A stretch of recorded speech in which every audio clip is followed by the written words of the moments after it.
ready. Well, you're ready now. Hi, everyone. Not ready. What? Hi, everyone. Why is chat on? Why is chat on your head? I don't know. Where is chat? Hey Chat, guys, where just did so you go? Cold meds are giving me some really cool inside thoughts, so y'all get to read my inside thoughts. That's how this is gonna work, I guess. There's chat box. We're gonna move you back a bit. What were you doing over there? Silly chat box. Good That's times. Yes, hello, welcome back to New Orleans by Night. It's been a while. Today we are our lovely host, Q Cosplay, is here to tell us another vampire story. Hi everybody, Q Cosplay here. You can find me over on twitch.tv/Q Cosplay or right here on Dice and Destinies for New Orleans by Night and a Saga Sweet and Sour. Sorry it's been a minute. Life kind of got in the way, and we had to figure out some story threads that got all twisted and mangled, like when you leave your yarn in a bag unprotected. Or you put your headphones, your earbuds in a pocket with the cord. Tangle Fairy. Tangle Fairy. I'm pretty sure it's a tangled gremlin at this point. So, hi, I'm Mags. I'm playing Edmund the Hakata, Edmund Mortain the Hakata. I am normally the main DM for Sunday sessions, and yeah, I'm hoping to have a lot of fun. Next is our crazy-ass Malkavian. Woo! Hello, I am Corgi or Nicole. I am playing Zelia. She's the crazy Malkavian. Fun time. And next is Sunday's usual Sweetheart. Whoa! Hi, I'm B. I play Tia, the anxious, tired, and sometimes violent Bruja. I remember the clan name. Yeah. And then we have our lovely Rose.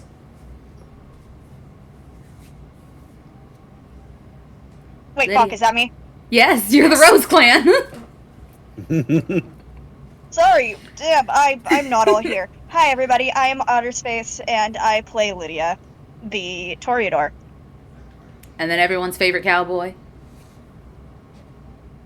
Hey everybody, I'm Link, and I play Captain Ulysses J. Wormwood, the La Sombra. And now, do I really have to introduce him? The spotlight's already there. It is the man, the myth, the legend. I'm Kai. Kai Tibbs. I play Laurent Dubois, our most eligible bachelor and Ventru, hoping to become the next prince of Louisiana. Nolans. All Louisiana. Technically you were correct with LA. I was close. Yeah, I was.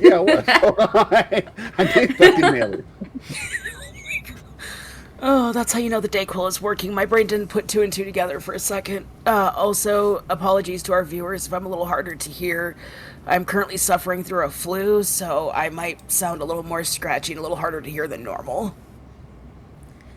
I will be doing the recaps for tonight. Last we left off, being the last current session, Edmund had come back to his mortuary to look into the body of Marcus Gambry, a beloved vice governor of New Orleans, who was going to meet a contact on something that was found at the Capitol building security. The contact's name was the Black Dahlia. Marcus was found behind Lydia's club. His body was drained of blood and drugs were in his system. Edmund coming back to his home had found that there were two new bodies waiting for him. A human man named Dave, of unknown age, seemed to be an undercover cop looking for a drug ring nearby the college. He was to meet with a dealer named Skylar Freewave, but they met a unusual end, as Dave's body was found with his throat slit, chest ripped open, stomach pouring out, and a heart enlarged 3 times its size. No magic was detected, and the possible killer was either a fae or a wraith. 4 large pellets were inside of his pockets, the size of roughly large baby carrots. 4 alone were worth $3 million. They were supposedly taken by one of Laurent's guys. The man named Skylar Freewave was found to actually be a changeling. He was supposed to meet up with Dave to sell him more pellets when they were attacked. The cause of death was mummification and blood loss. Edmund also found traces that could possibly connect him to the Bru Hakim. As Edmund was getting ready to call his private investigator he found that a frenzied kindred had broken into his home. Edmund was able to knock him out and subdue him by magical means, and had him locked downstairs where he would have his arms basically surgically removed, and Edmund would put them back on once questions were answered and he was fed. He called his private investigator to talk with, to essentially have them look into Tia Laveau's. It's Laveau, right? No, it's LeBeau. LeBeau. Because I named her after Remy LeBeau. Again. Laveau is the voodoo queen. Yeah. Similar sounding, no, but it's LeBeau. So he asked his private investigator, a ghoul that's been in his family for many years, to look into her family and find any trace that could link her to any of the kindred's clans via the mom side, the dad side, the grandparent side, any side. He then contacted Zelia to ask if they could meet up, and when Zelia told him that there was something going down within the club that they are in, she would have to meet him at a later time, or he would have to come to her. He asked for a rain check as someone had broken into his home, and that is where we left off. Laurent, Ulysses are standing in front of the body of what was Nines Rodriguez.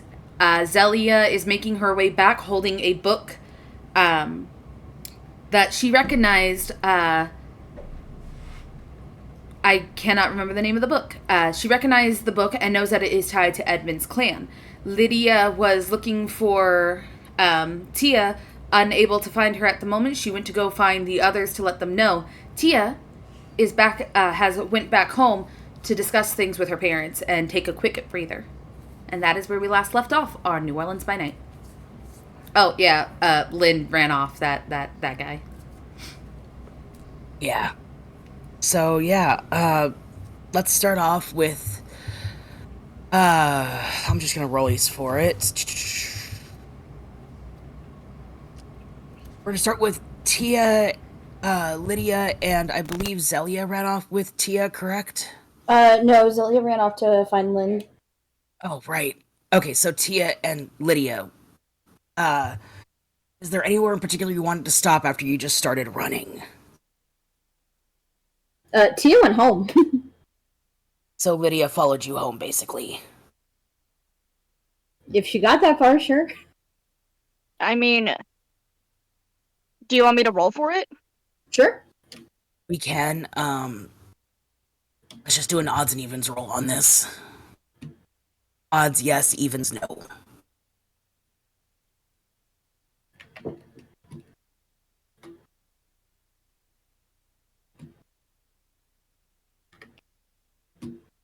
Just waiting for Lydia to make the roll. Mm-hmm. Sorry, I'm just on my phone. It was a 1.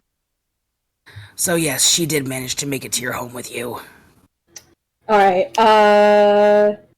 in that case, Lydia would have been met with the end of a shotgun by her father. Oh, shit. Yeah, did you intend for the scene to kind of end after he ran off? Yeah. Okay, maybe Lydia didn't follow her home then. I mean, it's fine. Lydia followed her out to the sticks with her Cajun dad waiting home. His daughter came home crying. Oh, and in Lydia's defense, you're not the first fledgling kindred that has been abandoned like this and totally doesn't have a guilty conscience about things. Like, psychologically, she would actually have probably followed Tia if I was reading her notes correctly. This is correct. That's fine. So, Okay. she was met on the business end of a shotgun? Yeah. Yep. She's gonna throw her hands up, just look. I am going to use. Let me pull up my character sheet. Use some vampire magic on that motherfucker. Yeah, basically. I was like, because as far as her father knows, his daughter came home crying, rambling about vampires, someone named Lydia, someone named Laurent, someone named Nines. He's confused. Then this woman shows up on his doorstep. I'm way gonna use too late awe. at night. Okay, describe how you would like to use it, just so that like I can figure out the difficulty roll and everything, because that's going to depend on his roll. So she looks up at Tia's father. She takes a step back, basically hands up just the I am not threatening. Just the I apologize. I've just needed to check on her. Is everything all right? Tia, is your dad Louisianan or is he from elsewhere? He's as Cajun as Cajun gets. Like living in the swamps, pretty much. Okay, cool. Just making sure that I'm on the right page. Yeah, good old Bayou boy. I'm gonna go walk by After- with boy now. After seeing his daughter in tears and frantic, and from what he can assume, having some sort of mental breakdown, and this woman showing up on his door, he cocks a shotgun, holds it up, looks you dead in the eye, Lydia, and just, now I know you ain't chasing my baby girl through the sticks in the middle of the night like no crazy person out here. No, of course not. You gonna be explaining to me why you're on my porch at 2 o'clock in the damn morning and my daughter's in here crying her eyes out, and was that blood on her face? Was it? It This was is Luna not. asking. This is Luna asking. I'm pretty sure there was, because weren't they like feeding before that? They were feeding, and if Tia was crying. Oh, Oh, that's shit, right. They cry blood. They do? Yeah. Yeah. Kindred cry blood instead Oh, of that's tears. fine. Yeah. Anyway, back on track. She just looks up at him. She straightens herself up. Just the I don't mean to cause any trouble. I just came to make sure she was all right. And who the hell are you to be wondering about my baby girl like that? Because last I heard, you don't look like no Dr. Edmund, asshole.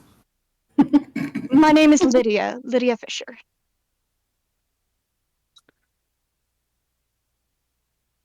Now you gonna tell me straight, you gonna tell me this once and only once. Do you or do you not work with my daughter's employer, that pretentious son of a bitch that my wife seems to be infatuated with? That's self-burn, my guy. We're Self-burn. acquaintances. That don't answer my question, sweetheart. Not necessarily. Then We why the each hell run you our. do- You interrupted me.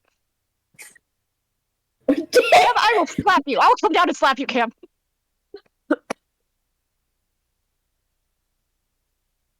No, we're acquaintances. We both run our own different businesses. We cross paths sometimes, but we both are our own. And then, so you're gonna use awe to try and just talk him down. Yeah. Alright, go ahead and make me a... Excuse me. I have to pull up my cheat sheet here. Give me 1 sec. You're good.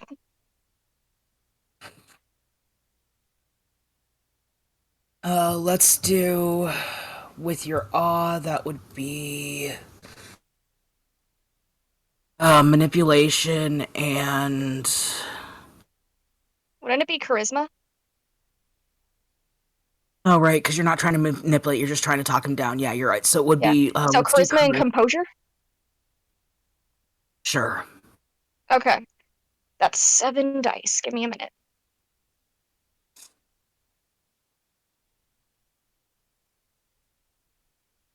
Load, you son of a bitch! No.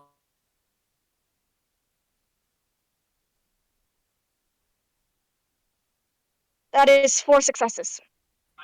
Alright, there's a couple of beats where there's nothing said, and he finally lowers the shotgun and just kind of nods, and...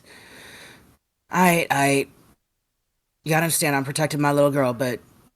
If you be coming to my house, and he points to your shoes, which are very obviously dirty as hell, you ain't bringing those fuckers in. She kind of just like laughs a little bit. Just of course. Not that, she had a shotgun to her face or anything.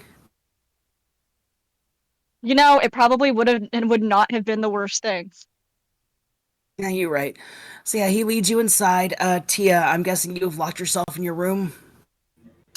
Nah, she's in the living room with her mom, crying. Her mom scared because there's blood on her daughter's face, and she doesn't know where it's coming from. Eyes. Yeah, it's coming out of her eyes and maybe somewhere else. It's hard to, because again, Tia was trying to like wipe it away, so it just looks like when you wipe away blood. So yeah, your mom is currently trying to grab her phone so she can call 911 because she thinks you're in. Yeah. Oh fuck. Yeah. So, Tia's Lydia. something. No, mom, Yes. it's okay.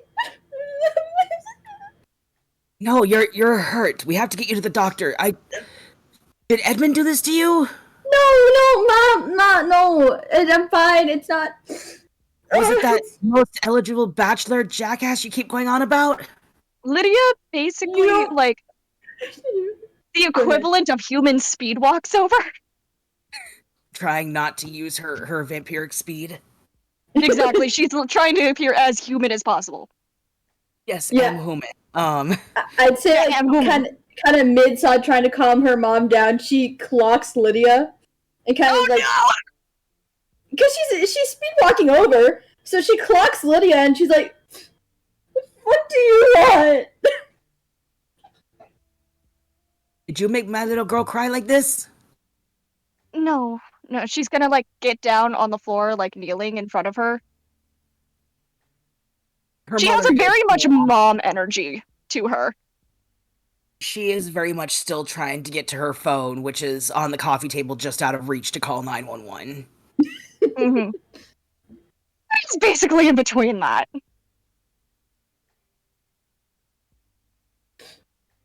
What do you She's want? gonna have Tia. She's gonna kneel in front of Tia. Just have her look at her, just like, hey. She's just gonna try to calm her down. Tia takes a few deep breaths and it's gonna, like after you get done crying, it's kind of shaky, but the, it's that she's calmed down now, but it's the little. I'm fine. Fuck, I'm okay. She's gonna like give her that like look. Just, are you sure about that?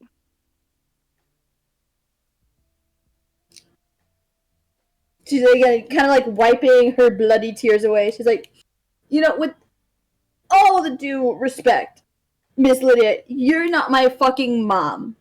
I don't need you to give me that mom look.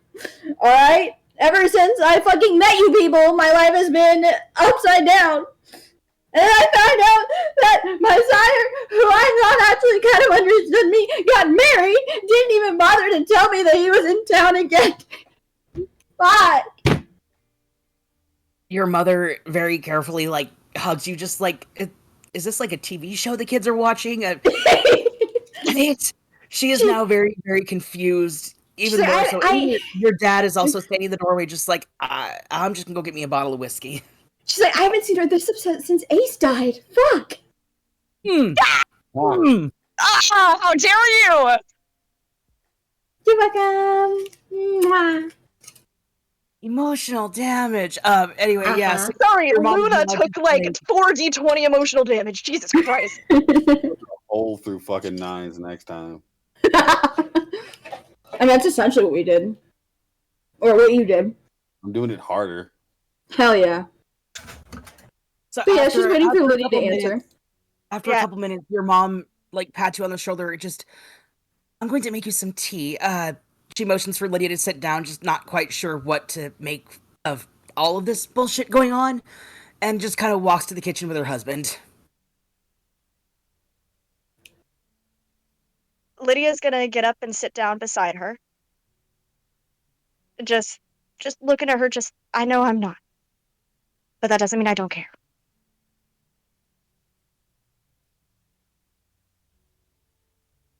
This isn't necessarily the first time something like this around me has happened. And I want to help, at least as much as I can. I mean, I've got you guys, yes, as much help as I can get.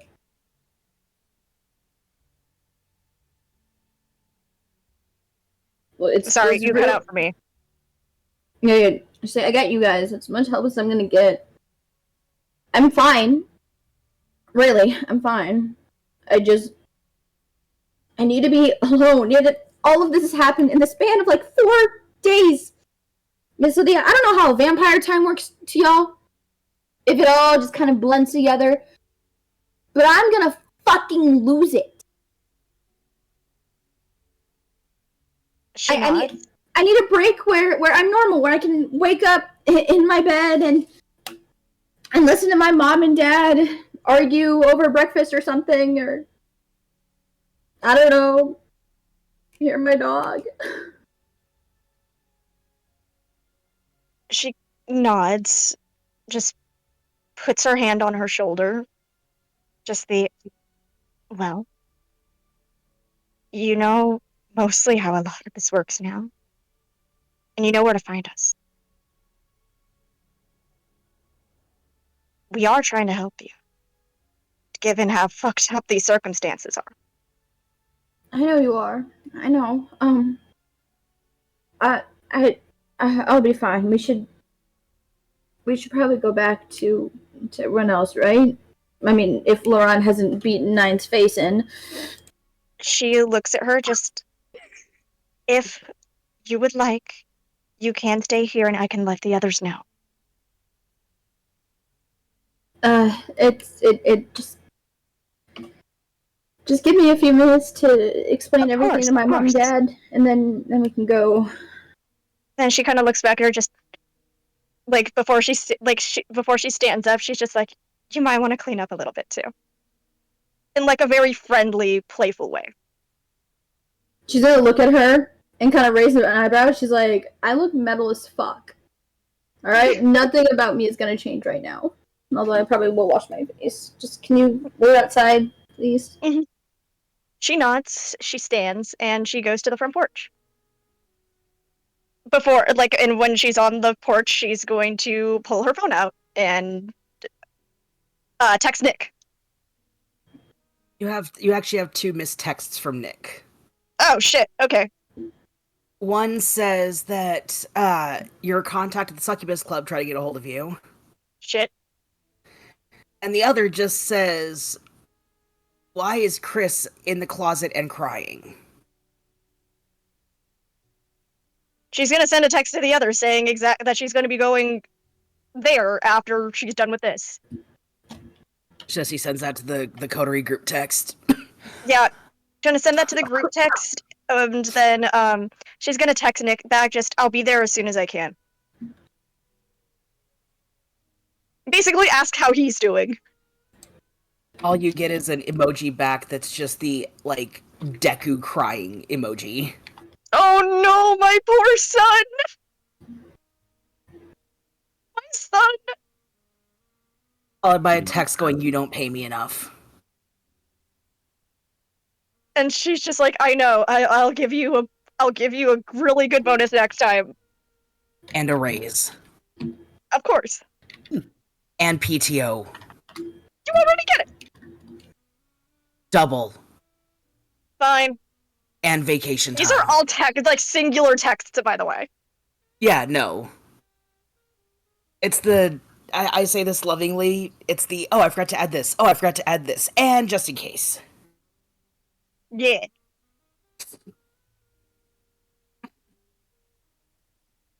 Yeah, so, that's the text you get from Nick. Tia. Yeah. How are you going to talk to your parents about what they just saw?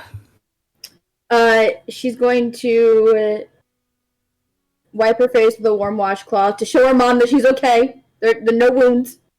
No wounds. Your mom does the thing where she, like, grabs your cheeks, turns your head side to side, up, down. Yep. She's explaining that. And she kind of just she just explains everything to her parents as concisely as she can. That yes, vampires are real. And she is one of them. And she doesn't explain that she's being hunted right now.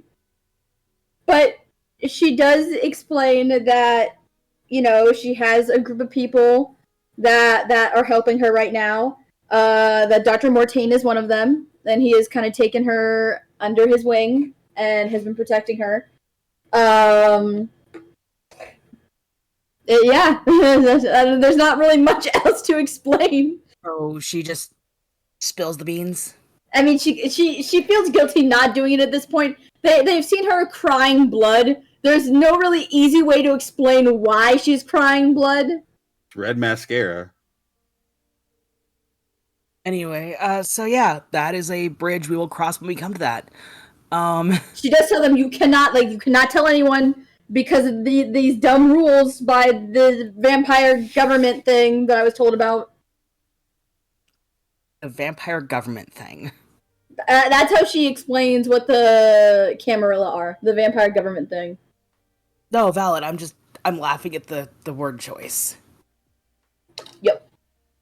Okay, yeah, so your mom looks like she wants to believe you, but also just like that. Okay, yep, whatever you say, dear. Your So dad there's just brain damage. Your dad just kind of shakes his head, takes a shot of whiskey, offers you the bottle, like, do you need some?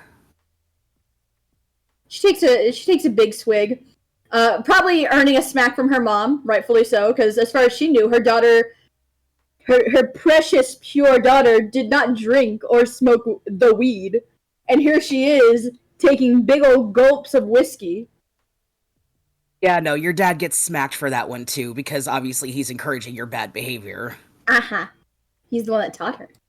But your mom just kind of, well, I understand if you have to go back to work, I suppose, but just please be careful.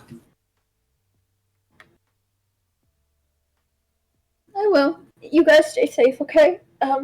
I know you guys will be fine. It's all gonna be okay. It is. Everyone has assured me it's all gonna be okay. So, I'll text you when I'm back at Dr. Mortain's office. All right. And your mom gives you a kiss on the forehead. Your dad kind of pats you on the shoulder. She's gonna hug them both tightly. They both grunt in pain because you're way stronger than you used to be. And all of a sudden, ow, that actually hurts. Yeah, she kind of forgets and she, like, loosens it up just a bit. She's like, sorry. I'm stronger now.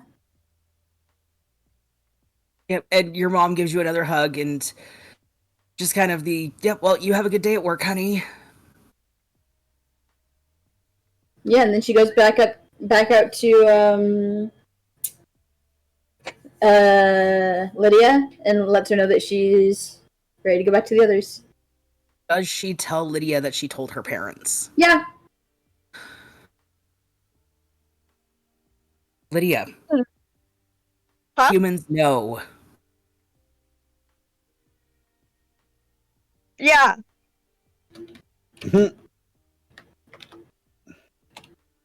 Lydia's parents now know what's going on. She doesn't look thrilled. Yeah, Tia doesn't know why. She's like, listen, my parents have kept thousands of deep, deep, dark secrets. I don't know why this is all of a sudden a ooh. Makes a note to add security to her family's home.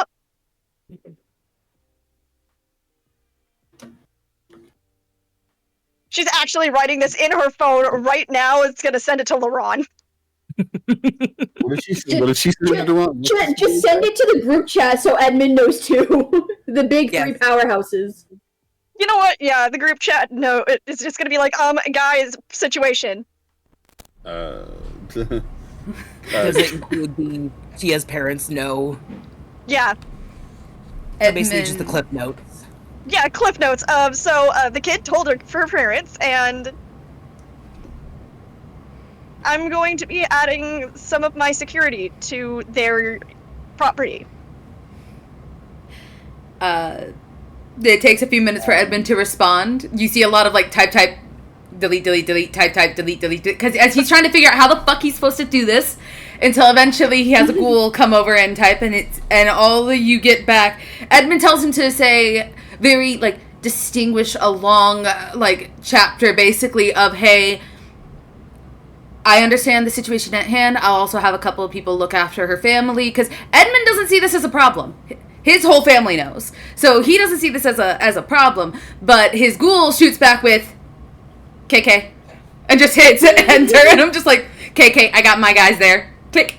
Freaking thumbs up emoji, and Edmund just thinks that he wrote the whole thing, everything he said down perfectly. But also, talk to sex is a thing, Edmund. He doesn't know that yet. He's old. I think either directly before or directly after that KK comes, and like within the span of the time they get sent at the same time, I think LeBron just put Nines is dead.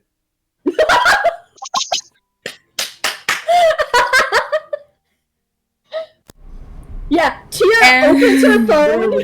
2 seconds after you get the text back with the KK thumbs up emoji, my guys are on it. Just Nines is dead. This is in like the group chat with all of them, right? Like not just the big three group chat. This is the group chat. I think like it No, should the be group chat would before. just have these guys. Okay. Not any Okay. ghouls or anything, unless it's Nick. No. But Yeah. he's not a But, ghoul like, anymore.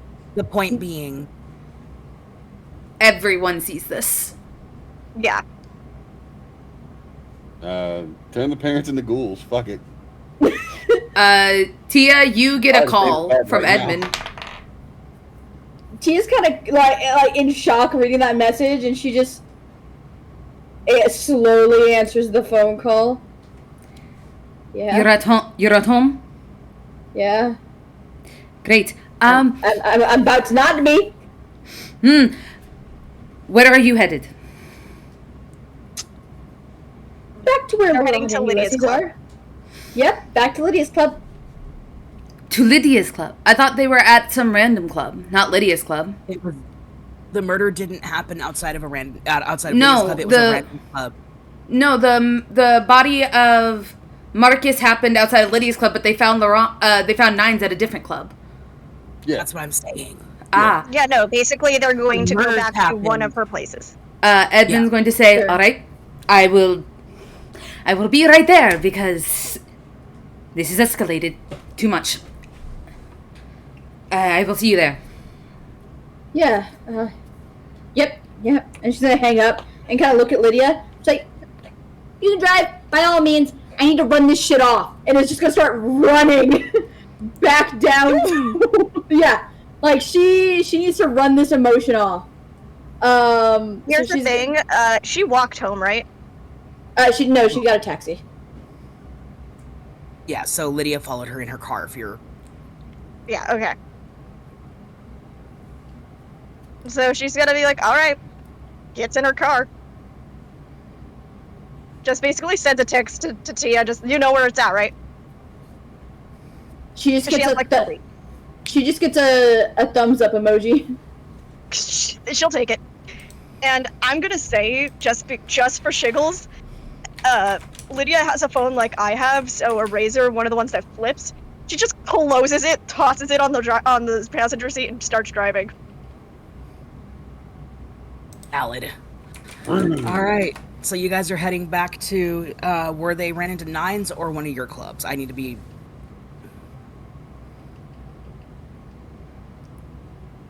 What? Are you heading back to Lydia's club, or are you doing what Tia said and meeting back with everybody where Nines was at? Going to, well, Lydia's sent this text that she's going to be going back to check on Nick. Okay, that's what I was trying to clarify because there was a lot of talking at the same time and I didn't hear half of what was said. That's why I Yeah. had to double check. Yeah, Lydia's gonna go check on Nick, and then all together they're gonna go. So Okay. Tia to Nines, Lydia to her place. Yes. Mhm. Cool. Speaking of Nines, y'all are now standing over the smoldering pile of what used to be Nines Rodriguez. Correction. Laurent is currently sitting down, back against the wall, nursing a wound next to said burning corpse. Fair enough. Yeah, I guess. How bad is this wound? Because I know I almost died, right? Like I was 2 points from death. You got it hurt pretty I got fucking bad. fucked up. So, two things. One, looking at the smoldering corpse, you see what looks like metal bits in the few teeth that are left. Mm-hmm. And two, the wound itself normally wouldn't be near fatal, but you notice it's kind of sizzling a little bit. That's unpleasant. It's like when you pour peroxide directly onto a gunshot wound. Yeah. Ulysses hands Laurent a flask to take a swig he's out like, of. appreciate it. Takes a nice swig, passes it back. He's like, okay, there's got to be I guess it's been a while since Laurent's probably been like this injured in a fight. So he's gonna. Is there some way I can like pull across my own medical knowledge, my history, and maybe figure out a way to like make? Oh, fuck that! I got 0 in medicine. Nah, don't even ask me that shit. That's just not What do I happening. have in medicine? I mean, I think you said you have like. Bless you. Oh shit! I forgot I wasn't muted. Like emergency triage and like you can tourniquet a wound and stuff like that. I think there's a battlefield medic. That's what I was thinking of. How does one rouse the wound? Rouse the blood. You can rouse the blood to heal a wound. You just need to make your rouse checks. What is that? How does one do that? I'm pulling it up. Sorry, it's.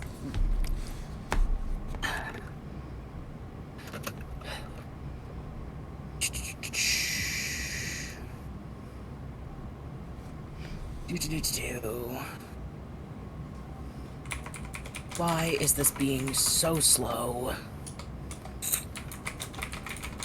Okay, so you roll a single d10, and a 6 or higher is a success, 5 or lower is a failure resulting in 1 hunger. Mm-hmm. So, in this case, if you wanted to rouse the blood to make it so you're not dying anymore, you would just make a single d10 check. Okay. I don't think I saved my health properly. Out of 5 hit points, what was I at? 2. 2? Okay. 1 second, just want to make sure. That's right. Okay, cool. So we're not totally fucked, but it's just... okay. So I'll just make a standard D10 roll, and if I make it, I make it. If I don't, I add hunger. Yep, and you're still kind of, like, it'll heal, just won't actually do much good. Well, Ron is assuming that after sending that text, people are on their way. He presumes someone will be sympathetic towards him and assist. He's gonna ride this out a little bit. If it gets really bad, he'll try to rouse it a bit. But for now, he's probably trying to like stop the blood from flowing, or lack thereof. Okay, so in that case, you would just need 1 success on a rouse check. Cool. Let's do it. This fucking matter of fact, I'm gonna use these new dice. New dice are always fun. I got a 1. My dude, you had 1 job. I was trying. Your tummy growls.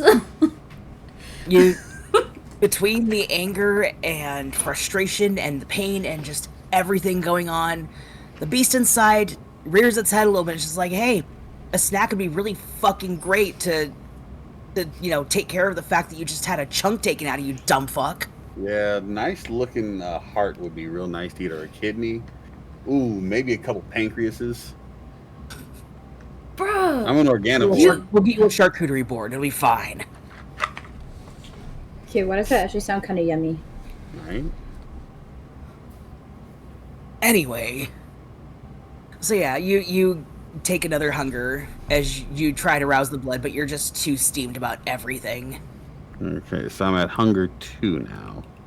Mm-hmm. Okay. Okay. Laurent just fucking grits his teeth, and I think it's been a while since he's been this bothered, and a low, real low, just growl just rumbles out of him for a moment. And he's like,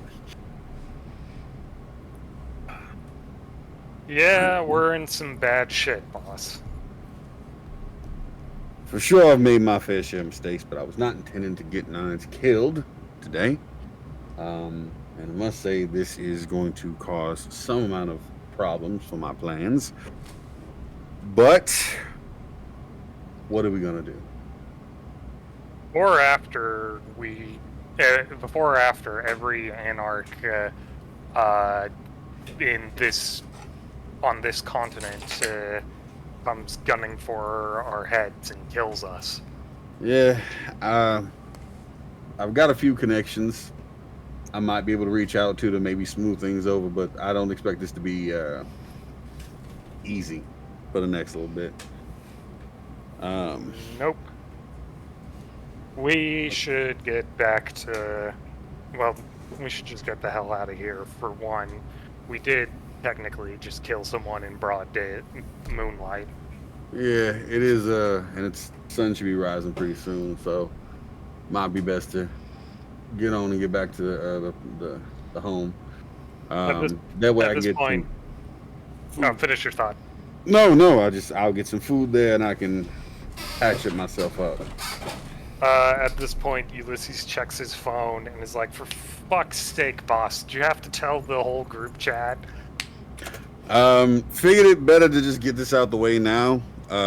Lord knows, no matter when I told anybody, it was going to have the same effect. How is it of the two of us, I'm the one that has some tact? You're supposed to be the face of our duo.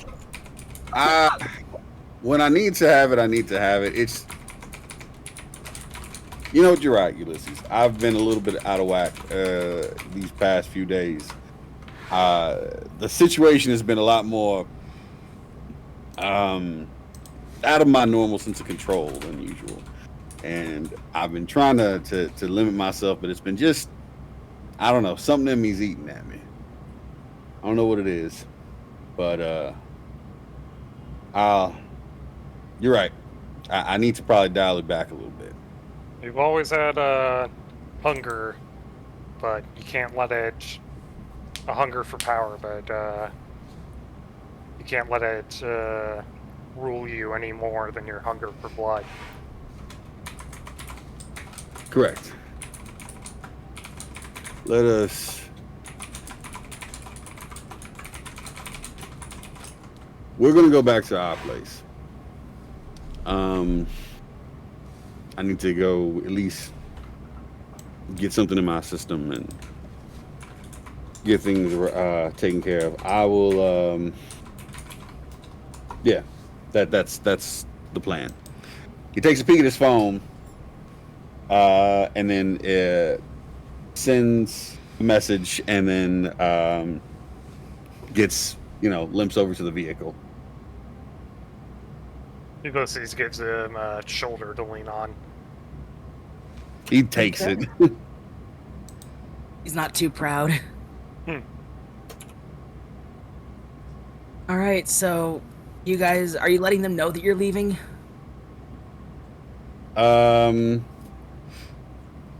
He sent an initial text.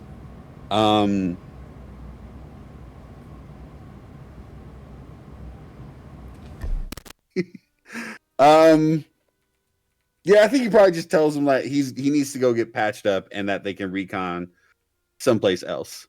His location is probably going to be pretty on high alert pretty soon. So best to maybe pick a different location. And he's just going to his place to patch himself up. Yes, I see your hand up, Edmund. Can Edmund have his ghoul send a text to basically tell Laurent and them to grab the ashes? Don't leave Yes. the evidence, please. Anything that Nines had, any ashes and such, anything in that pile, box it up and bring it. I will say that your ghoul does send that text verbatim. Thank you. God damn Jerry and your stoner ass ways. Which Okay, one of bro, us are going to like, tell Edmund that comment to a talk to boss. text is a thing? My He vote at is least Tia. doesn't know that it's a thing. Are we just gonna have a session be like Tech 101? Remember, Edmund refuses. He was writing his texts the same way he wrote letters for the last 200 years until I got really annoyed at having to type all that out. If it was Edmund typing, he'd be typing it like a letter. But because he has his ghoul typing, his ghoul Jerry's just saying like, there you go. Totally how you said it.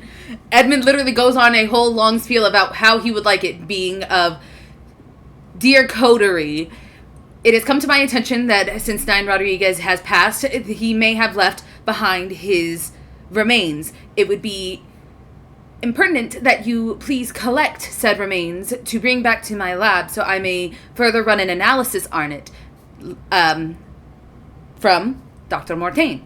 But his fucking ghoul is a stoner, so he's just like, Yeah, no, like, it's almost verbatim about picking up Nines' remains, but he also puts in there, it would be really bad if it was found, so, like, if you could just grab that, that'd be great, man. Fuck. Laurent thinks it over for a moment.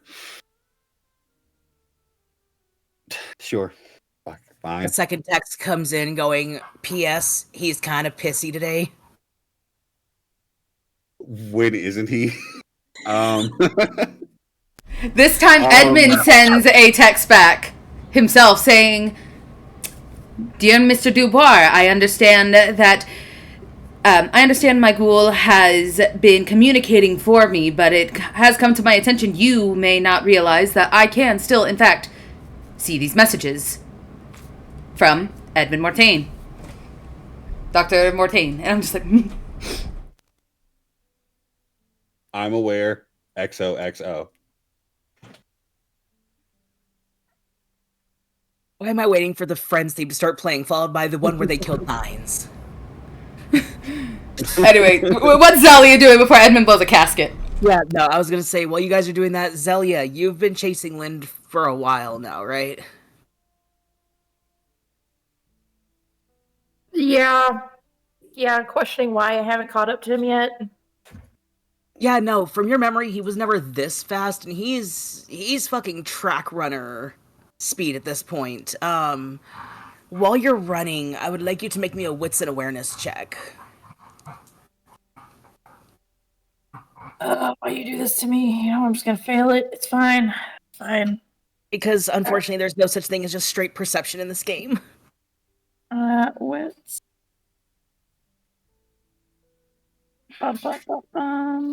Hi. Numbers are a thing, I think. I don't know.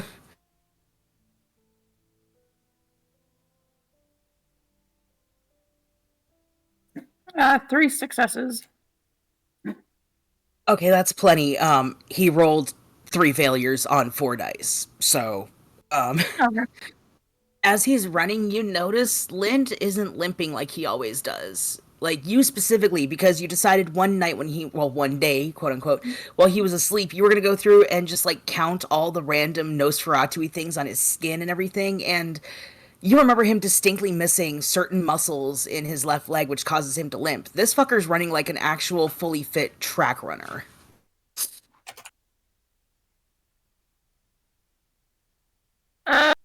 About how far away is he from me? At this point, I'd say he's about 15 feet ahead of you. Trying to think if I have anything on me besides the book to throw at him. As you're running, I will say your perception check, well, your wits and awareness, it's fucking perception, people.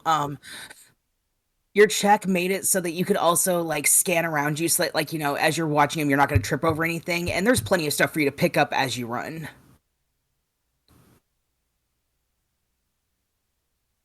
They're You good notice an sized old rock. boot. Oh, boot! A boot's awesome. So you grab the boot.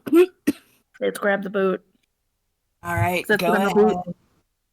If we're going to throw Das Boot, make me a, let's do dexterity and athletics.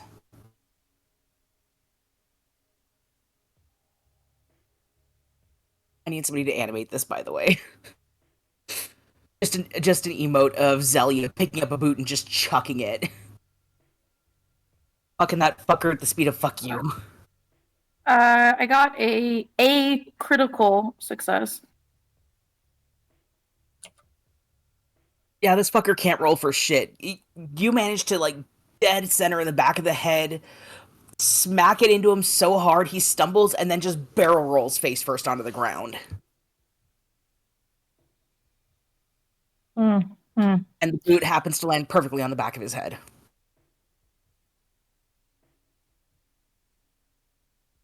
I love that for him. So I'm guessing then I'm able to catch up to him.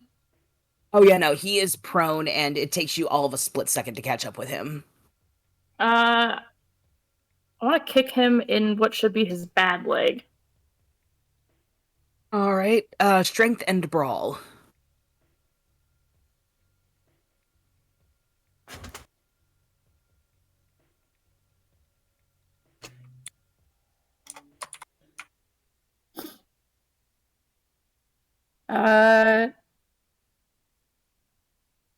That is 4 successes, one of which was a critical. So it's 4 successes. Yeah. Anyway. Okay, yeah, you pull back and you kick him like you're kicking a fucking soccer ball, and he yelps in pain, but you notice when your foot connects, because you've kicked him plenty of times, that it's a lot firmer and there's muscle where there shouldn't be. Your toes are very familiar with kicking him in the leg.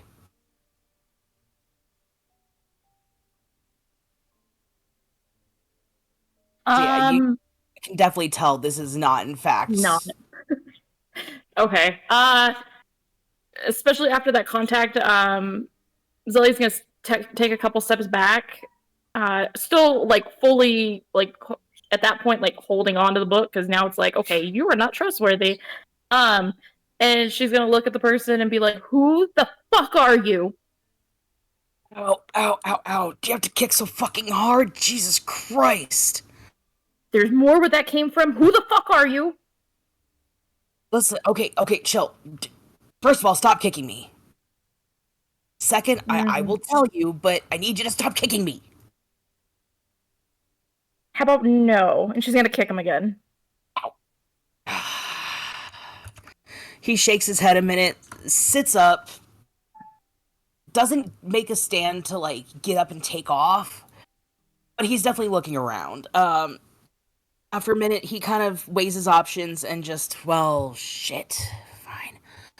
So, probably figured this out, but I'm not your Lynn Taylor fuckboy. Like, oh my god, she's gonna fucking kill me. And as he's talking, he's getting fidgetier and fidgetier, and you notice that the skin on his face starts sagging a little bit like a deflated balloon. Yeah, no, you're definitely not Lynn, but I also would not be surprised if his face ever did that. Who are you talking about? Do you need to hide from her? I doubt that there's anything a fucking mosquito like you could do about it, but, like, fuck, Dahlia's gonna kick my ass. And he kind of looks around. His face is sagging a little more now. You're starting to see, like, the skin on his fingers hang down a little bit, kind of like when you see water behind paint on a wall.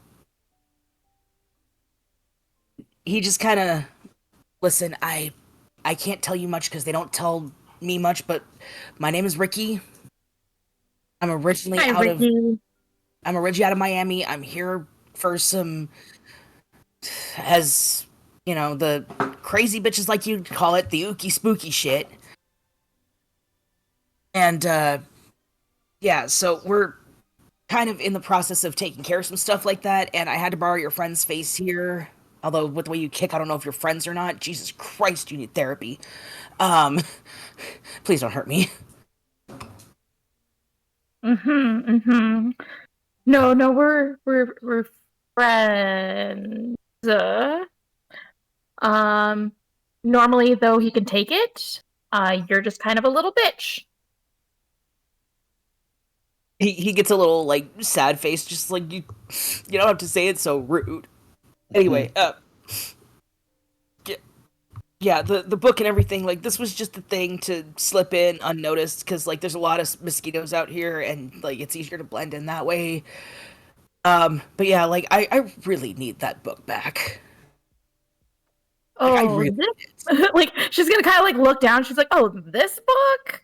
No, I don't think so. I think it's comfortable right here against my boobs." No, like you don't understand. I need that book back. I don't get that book back. What they will do to me will make me wish I was dead. How about this? You can come with me and the book somewhere safe. Okay, so, lady, no offense, but like, how much do you know about fairies and shit, and like, how much nothing is safe ever? Okay, as a player, how much shit does does she know? That's actually a good question. This hasn't come up before. Make me a intelligence and occult check, because this falls under ooky spooky glitter shit. Intelligence and occult.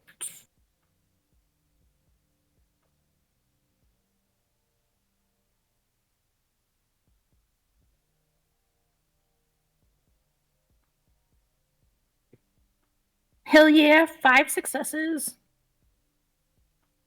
You know that fairies can go wherever the fuck they want to. You do know that they can't cross things that have like iron barriers. So like if there's an iron door frame, they really can't go through that. Kind of like you with, holy shit. You know that they can infiltrate. They make fantastic spies because they can infiltrate anywhere with ease and make them say thank you, please come again. The one thing that you know that would be a little more unique though is that changelings specifically have innate abilities to just appear places that they want to appear.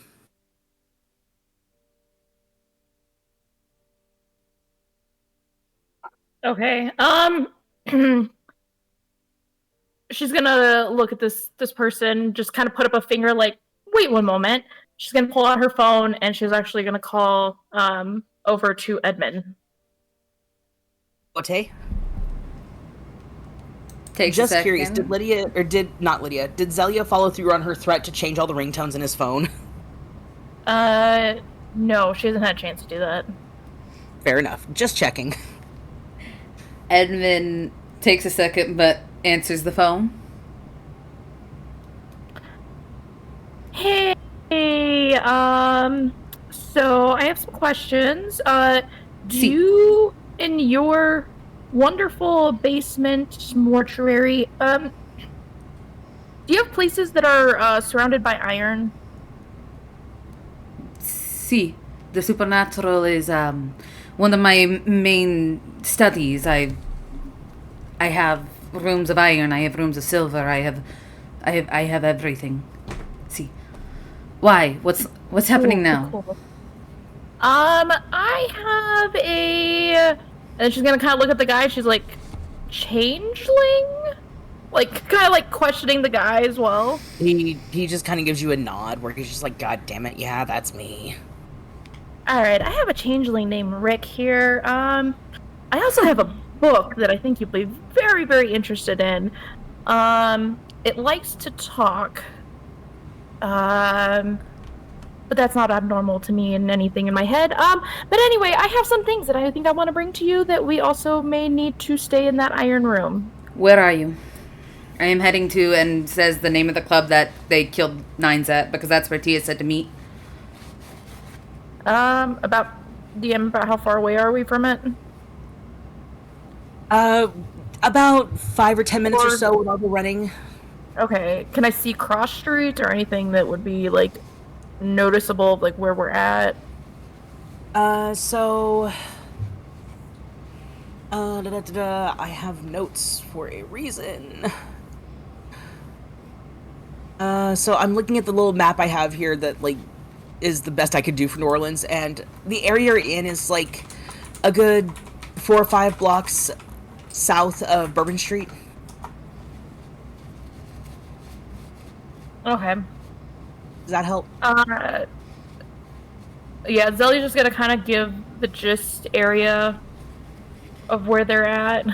Would I be crossing there on my way, or would I have to go further up? No, they're actually on the route to the location because the way that the Changeling ran was going to head in the general direction of your mortuary. Edmund kind of... You hear a couple of shift sounds from the car, and Edmund speeds up and says, "Be right there." Sports car mode, activate. Listen, I told you what you wanted to know. Do you really got to threaten me with an iron broom closet? I mean, as he says that, she's gonna like hit end call on the phone. Yes, actually, mainly also for your own protection. I mean, like, I appreciate the thought and everything, but like, I can just get out of here. Like, I have the book. No, you don't. You don't have the book. I have the book. You're not having it. You can have the book. I just want to get out of here. But didn't you say that if they found out that you don't have the book, that you're going to get killed? And that seems like a waste of information. Did I say that? Yeah, I did say that. Fuck, I can't believe I said that out loud. Shit. Another reason for Dahlia to kick my ass. Fuck. I tell you what, I'm a magician. I can just disappear.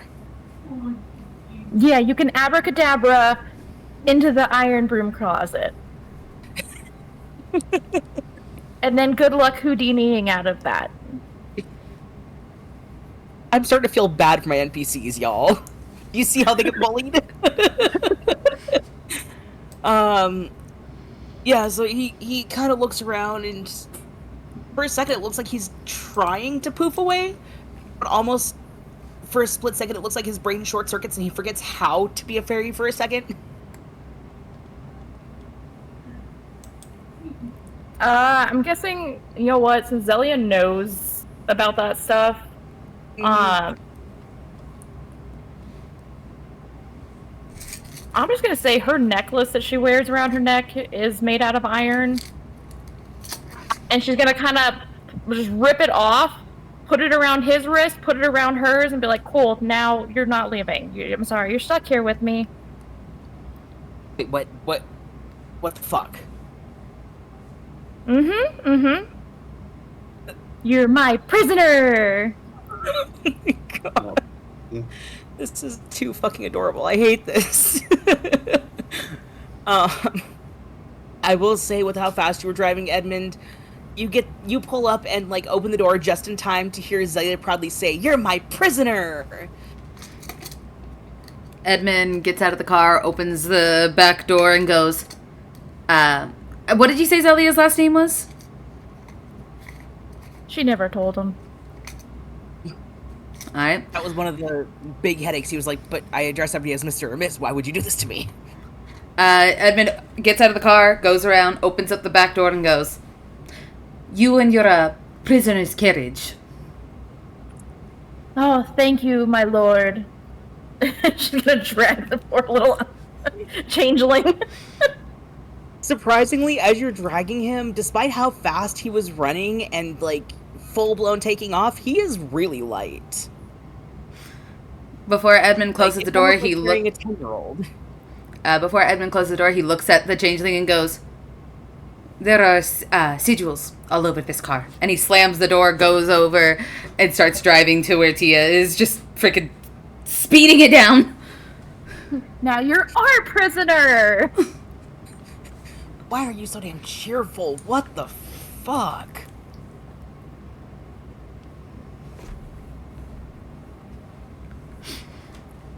Because she has a changeling who look like Lynn, and now he can be a punching bag whenever she wants. I mean, Edmund what? doesn't condone torture.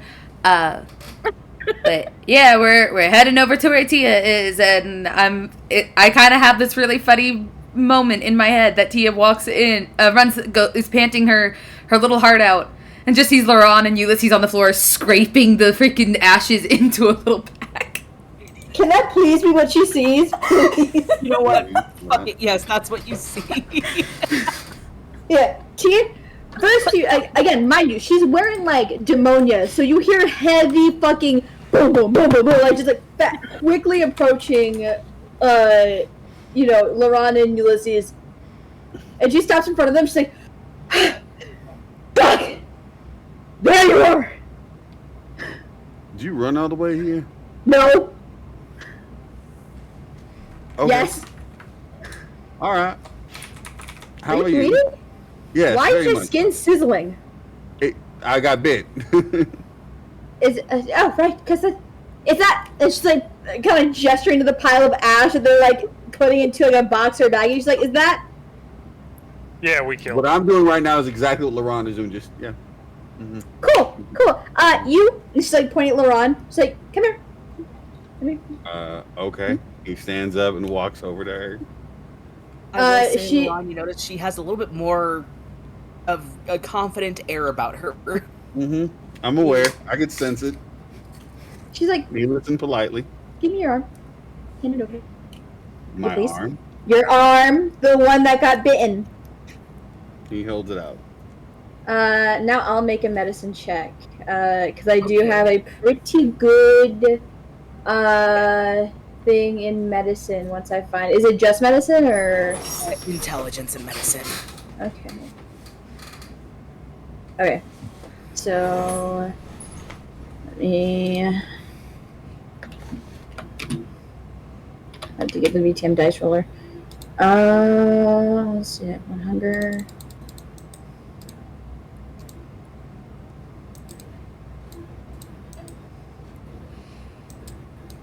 Why's my internet so slow? Alright, so that's 4 successes out of 6, one of them being a critical success. You have a good idea of, like, with how big the bite is, the fact that there's pieces of metal in there. Mm-hmm. You know, it's a good idea not to try and seal the wound as it is, but you also are able to, if you wish to, make a makeshift bandage that works pretty well. Yeah, she's gonna do that. She's gonna reach into her side bag. Again, Tia is prepared. You see her like flipping through. She's like, "No, he doesn't need Narcan." He's like, "Ah, I have a little mini fish aid kit here." Again, she's prepped for everything. And so, she cleans the wound as best she can. She takes tweezers to get all the metal bits out. And then closes it the best she can. And then she's going to rip the bottom part of her shirt to make a bandage. So now she has a nice crop top, too. And exactly. And it's 100% cotton, too. So she's going to wrap it around Laurent's arm. Tie it on the top so it's secure. And then give the boo-boo a little kiss and smile at him. And she's like, "There. Now we don't have to amputate you." Although I do know how to do that, too. Laurent smiles at Tia and very gently, kind of brings her in for, a little hug and then gives a little kiss on the top of the forehead. Oh. Thank you, Tia, darling. This is better than I could have done, for sure. Not really good at medicine over these years. You're welcome. I took extensive first aid classes. Works. So, Can I apologize first before... Let's just come out with it. This is not my intent with Nines. I want that to be clear. I figured. I have a degree of respect for the Anarchs, and though me and Nan disagree, have tension between us by nature of our clan differentials. I don't know if I necessarily want to see him dead, though I definitely wanted him to pay for what he did to you. This I think is a little bit much. So let it be known that this was an act of retaliation after he appeared to go frenzy and attacked me before I could really do anything to try to stun him out. So I believe you. I appreciate that. There's someone who definitely won't, but that's okay. She's like, of course, you're a gentleman. If we were going to kill him, you'd let me get the last stab. No, actually, no. That argument works better. I can't make a better argument than that one. You're welcome. So now that we've got all of his ashes in a baggie, Dr. McCain's on his way to go collect these to do something with them. can I ride with y'all? My feet kind of hurt. Sure. Are we? Where's the next location? She's gonna look at the text. So I think Edmund texted, right? Edmund responded to your text saying you were heading back to where Nines was and gave him the address. Edmund's on his way to you at this moment. Oh. Speeding down the road. Only 10 minutes away. We can actually sit here. I think he's coming to my location. Fascinating. Fantastic. Yeah. This would be a great day. So just awkwardly holding a bag full of ashes. I'm just imagining a little Ziploc baggie on the curb. Just sitting on the curb. She's gonna kind of look past Laron at you. So she's like, "You okay? Do you need first aid?" I'm good. I just hit him with a tire iron. I was gonna say I have Hello Kitty band-aids if you want them. Well, maybe later. Okay. Didn't even ask what the Hello Kitty was. We've been over that. Laron pulls out, for once he doesn't have a roll up ready, so he pulls out a tobacco leaf and fucking pulls out some weed, starts hand rolling one on the fly, because fuck this. Rolls it, and I think he's about to light it by the time Edmund shows up. Fuck! Yeah, no, Edmund, you turn the corner at just the right time to see a bag of ashes in one hand, 3 very tired people, and Laron sitting there with a big fat blunt in his mouth as he's going to light it. Car stops. Marks on the ground. Car, beautiful antique sports car, zooms over and stops mere inches away from all 3 of them. Headlights on. As Edmund turns it off, looks back at Zelia and this changeling fellow and just goes, "Do you want to come with, or should I leave you in the car?"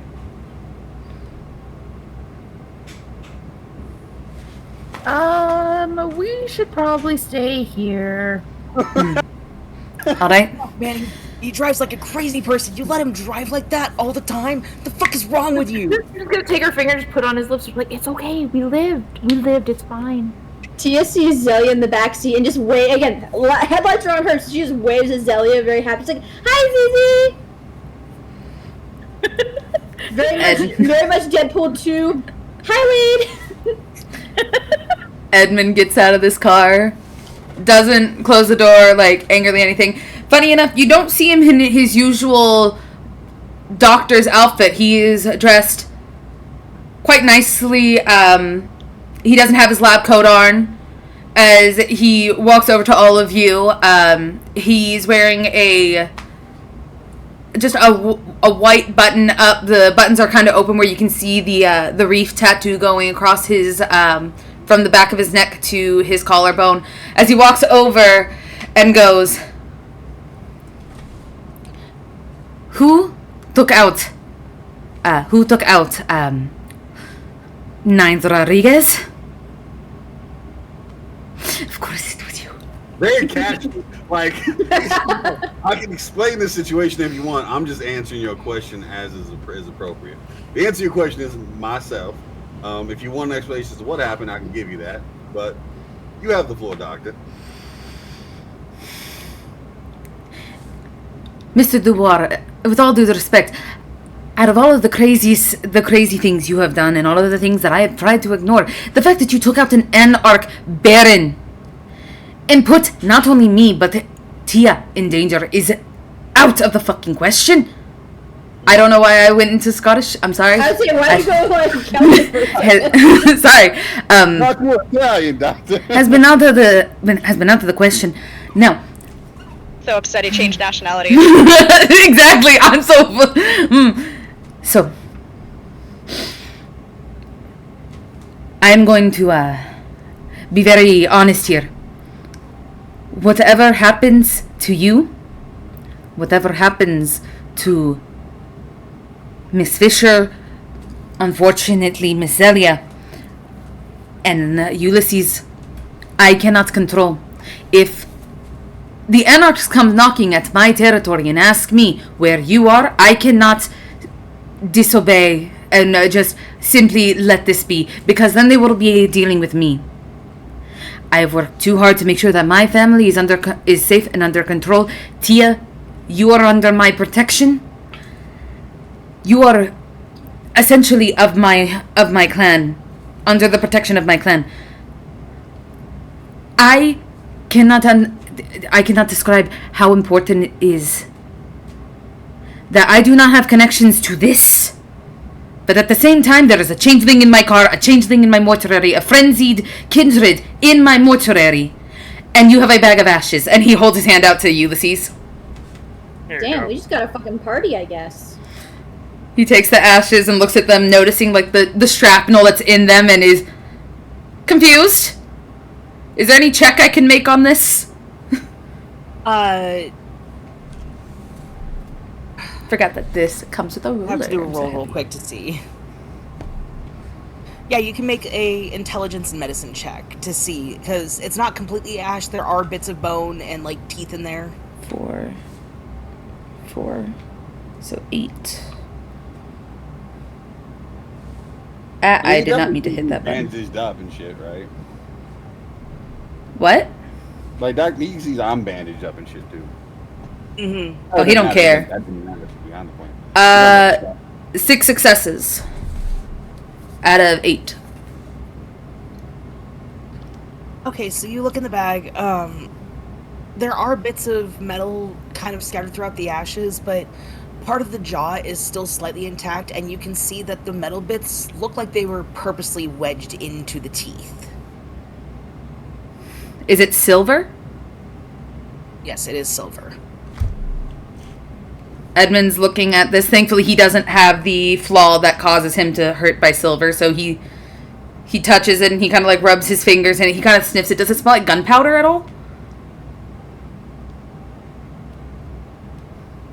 Yes, a little bit. Edmund's going to look at all of them and go,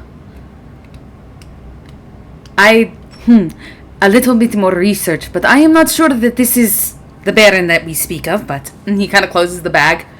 What? Wait, hold on. What? So this isn't Nines? I am not care sure. less about it now. Perfect. I am not sure. It very well could be 9s. But at the same time, a lot of crazy things have been happening tonight. I will have to take this back to my lab and research more. Tia. Yeah.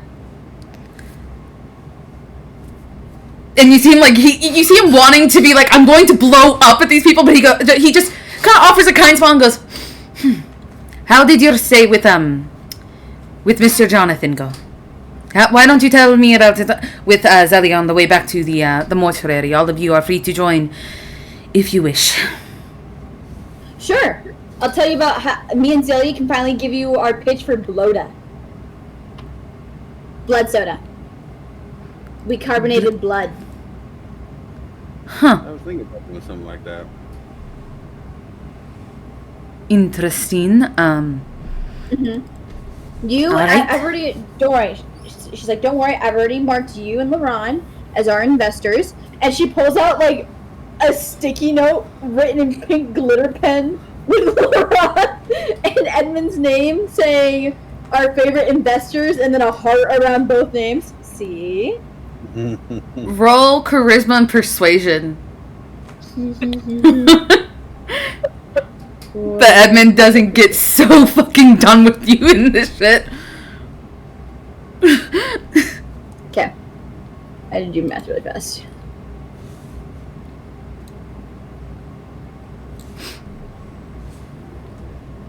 Seven out of 7 successes. See Edmund look at this, and there's almost like this thought process behind his eyes as he goes, "Get in the car. Perhaps I shall try it first before I make any informed decisions." She's like, oh, perfect. Me and Zizi, when we were in the church, we're trying to come up with a jingle. You can tell us if it sounds good too. I am musically trained, and he looks at Laron and Ulysses and goes, "Do you need a ride or do you have a car?" Got my vehicle. All right. He knows that Tia's been having a really stressful couple nights, and holds the keys out to. room. In his sports car, there's 2 in the back and then 2 in the front, so there would have been room for at least 1 more safely. But you know, Italians are also kind of are also part of that Mexican spectrum, and we fit in cars. We make it work. Not only that, it's Louisiana. Do you know the amount of times I've sat in a friend's lap? Do you know how big that trunk is? Laron could go in the trunk. It's fine. Anyway, If I didn't fit, I was just gonna take a horse. Edmund has been able to tell that Tia's been having stressful couple nights and such. He looks at her, and you see this almost, because you got the 7 out of 7, you can see almost this I'm gonna regret this kind of thing, but he holds the keys out to her. If you scratch it, if you dent it, you will never touch it again. And he gets in the passenger seat. Well, he opens like a gentleman, he opens the driver's side seat. You see an almost gremlin Grinch-like smile spread across her face. Oh no. Thank you. Alright, so She's look at LaRon and Ulysses. She's like, you sure you guys don't want to hop in? I'm fine. I have somewhere else I need to be. Cool. Also, we're pretty sure you're gonna kill everyone in this car. I'm an excellent driver, thank you. Edmund looks at Edmund looks at everyone and just goes, "If I die, so be it." And he just holds the door open for Tia. wait, who said anything about dying? I'd like not to die, please. She's gonna buckle her seatbelt and turn back to the changeling. She's like, So I will say to you, the moment you look at it, his face is mostly melted off. It looks like a kid wearing a latex mask that's been heated up and is way too big. uh-huh. But when you look at him, he looks at you. The skin flies forward a little bit. Ew. Edmund closes the door. She's like, who picked up a kid from Party City? Edmund climbs into the passenger seat, buckles up, and looks at Zelia and goes, "Do you think it's possible to use the skin flaps to gag him so he stops talking?" That's a great idea. You could just ask him to shut up. She said she's gonna take off extra skin flaps and try shoving it in his mouth. Yeah, Tia starts driving. He is too shocked to react, so he doesn't speak the entire rest of the trip. That's disgusting. Just pat him on the top of the head and be like, "Good boy." Out of curiosity, how's Lydia's chat with Nick going? I'm gonna. Alright, first, before we do that, hey Tia, would you like to make me a dexterity and drive check? Sure. What? Okay. Also, while everyone's departing, LaRon is going to go to Lydia's, actually, instead of going back to his place. That's 3 out of 4 rolls. I got a success. Remember, yeah. if you need to, you can use willpower if you got any non-successes, just saying. It's just 1.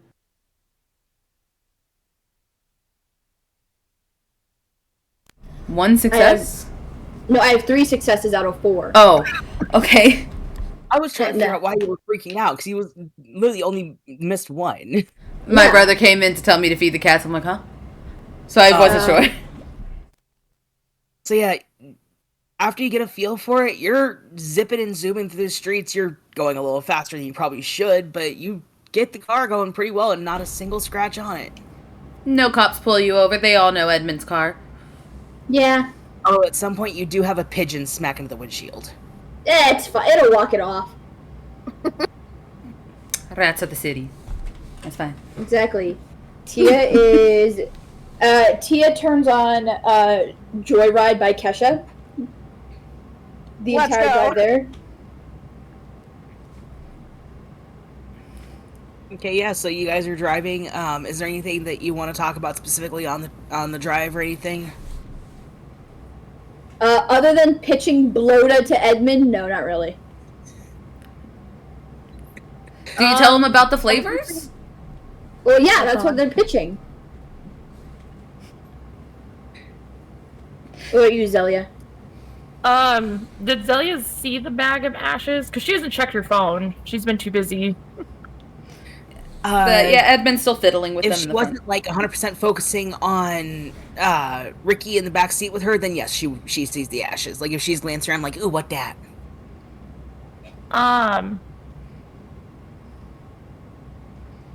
Yeah, seeing those, she's gonna be like, yeah, what is that? We think it is Nine Rodriguez. She's gonna look at Ricky and she's like, was that your husband? I mean, And then she's gonna like kind of pull the flaps out.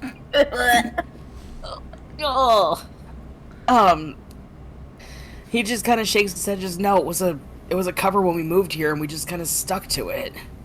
So not Nine Rodriguez.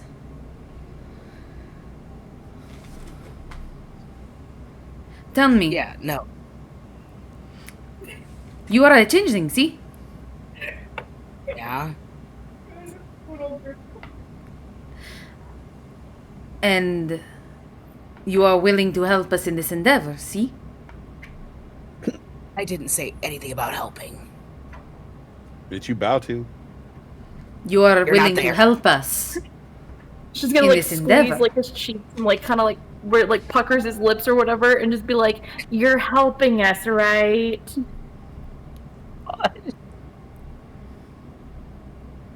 Go ahead and.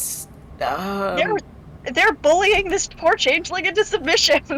Intimidation! Let's go! Yeah, no. For you, Zelia, go ahead and make a manipulation and intimidation check. While she's doing that, Tia's gonna point out. She's gonna kind of look in the rearview mirror. She's like, "By the way, I know how to do that mafia like tongue necktie thing." Edmund But looks that- at you like, excuse me. What'd you call me? Edmund's She's just looking she's at you like, over at Ricky. oh. She's like, "What'd you call me?" All right, 5 successes and 2 of those were criticals. Hell yeah! Yeah, no, you're bullying of the changeling. He's just like, yes, fine, I'll help you. Fuck. Good, I'm Bullying going to poor need a guy. blood sample. I'm going to need a blood sample. And for you to see if you can identify a corpse at my home. Someone of the name Skylar Freewave. If that was the name of the guy that he was looking like, Changelings don't really have names. We kind of just take on names. He's mummified at the moment at my home, but you know. Wait, mummified? See, Did he piss you off that badly? no, probably a Bru Hakim, but the person that he was going to meet, I don't know. Seems like a fake creature or a wraith did something. The first body, on the other hand, I am quite curious about. In their phone, a message was from the Black Dahlia. Any Wait. information? Wait, Dahlia? Si. Dahlia. And you see for a minute, like, he looks really confused, just like, why would she be talking to people like you? She wasn't talking to me. It was a notification in this man's phone. But with the face that you are making, it has come to my attention. You know who they are. So we'll be able to talk more on that when we get back to my place. There's a moment where he, like, there's almost dial-up noises in his brain, followed by, oh, fuck, they tricked me into it. And if you think you can lie to me, and for a moment he can see like the shadows move around the car, almost surrounding him. Think again. And Edmund looks forward. Y'all are so mean to this NPC. Jesus fuck. I'm gonna offer him food. I'm gonna offer him a nice Italian meal, okay? Just like Grandma made. Just like just like Nonna makes. I'm gonna offer him a nice linguine. Don't worry, Tia's gonna pitch bloated to this guy too. No one is safe. But he doesn't need to drink blood. No, but he can spread the word. Why is this child trying to... What is... I will say, wrong with you people? Edmund has taken quite an interest in the grape flavor. And it even tastes like purple. Wonder if it tastes anything like a good sangria. But that's all the Edmund wants to talk about on the ride. Yeah, anything else is going to be more private. Yeah, Zully's just gonna look at this poor changeling before we get there and just be like, you know what? And if you're a good boy, I'll keep you as a pet. There's a mixture of confusion and just utter horror in his eyes as he's just like, what the fuck? Am I being kidnapped? No. Can I go? No. No, you've been adopted. But yeah, that's all the conversation, unless Tia and Zelia have anything else they want.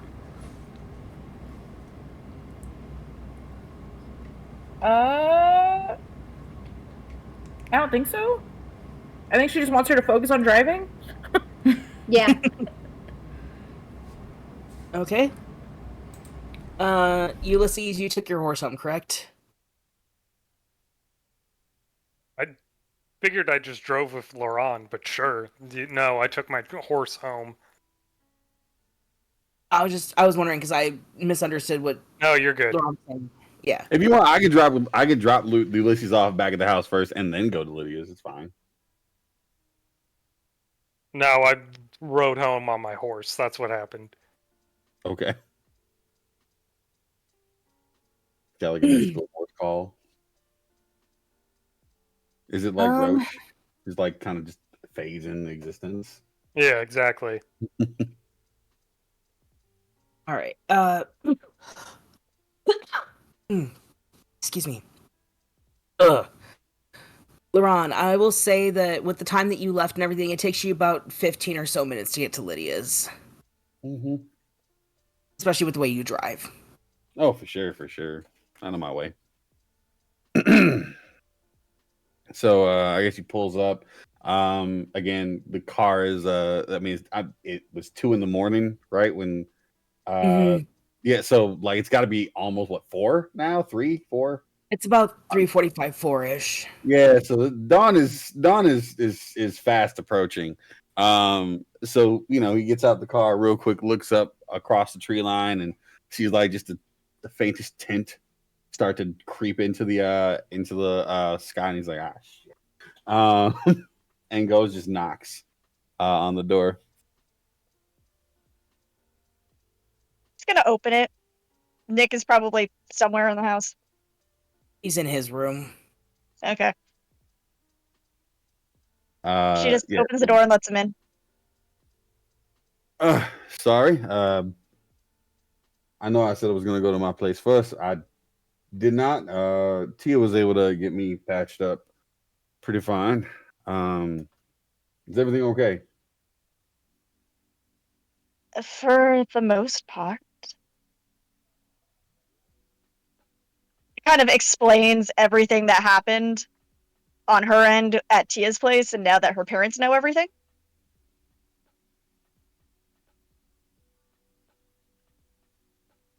Have it done them the ghouls. That would be more her decision. For sure it's a decision you can make, but it would definitely like fix part of the problem. And at the very Yes least, she could and spend no. significantly more time with her parents, and she's concerned about spending time with them. She thinks about it for a minute. Just the logic is solid. The logic is solid, but again, it's not her choice to make. Valid. Might be worth bringing up to her in the coming days or so as time moves forward, I presume. I would hope that for the time being we aren't at risk of the entire masquerade being, lifted. For now, we should be all right. Okay. For now. Okay. Would have heard that from her when she came by. I had no idea y'all had met up when she came to go pick up Nines' body, which forgot to throw this in the chat. Might not be Nines. Still trying to figure that out. Dr. Mortain is doing some investigative work to figure it out. We'll see what he tells us. But he for sure is not happy with me, and that is understandable if this is Nines that I actually killed. She's gonna kind of nod, just, taking in the information, basically. Mm-hmm.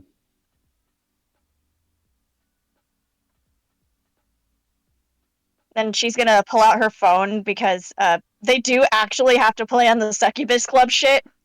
Ah, fuck. Because it's gonna be at her place with his assistants, like one of her clubs with his assistants. But like they can get down to the details of it later. I'll show Edmund the bite tomorrow. It'll still probably be there. I'll still probably like mildly accurate. But yes, the Succubus Club. Shit. Oh boy. That's a plan and a half. That's something we can deal with tomorrow.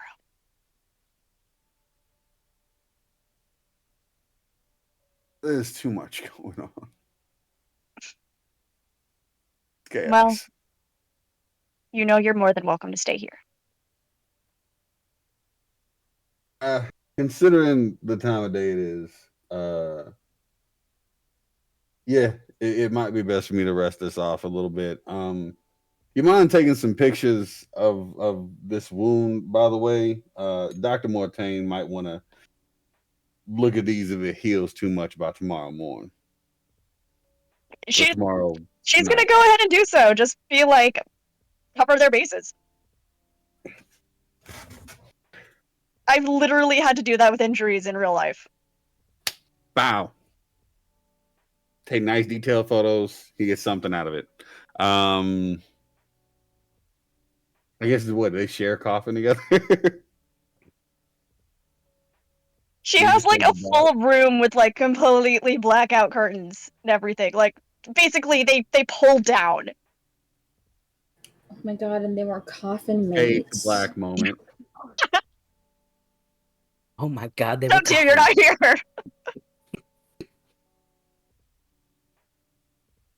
So the answer would be yes. Pretty much. Gotcha. Yeah. All right, so that's it for them, I guess, for now. Okay, cool. Ulysses is heading to my place?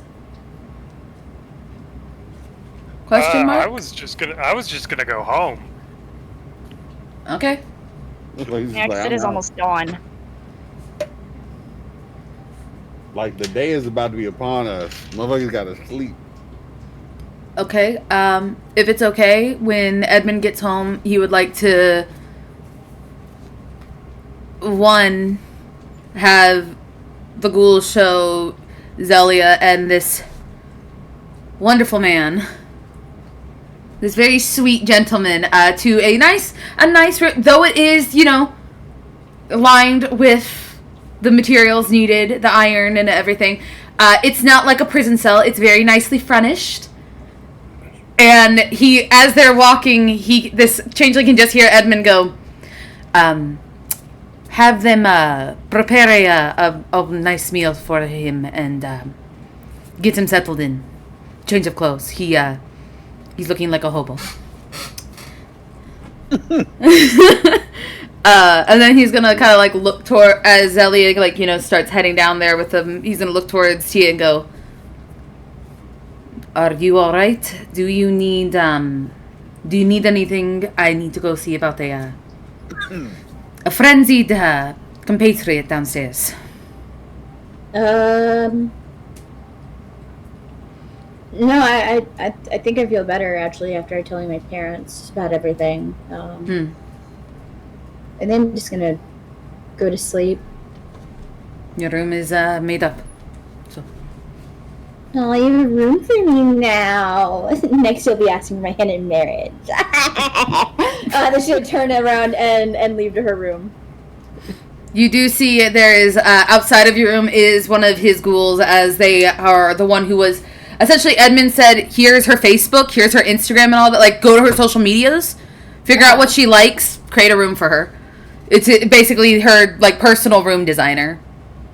Oh my god! So she had like the life-size cardboard cutout of Kento Nanami from JJK.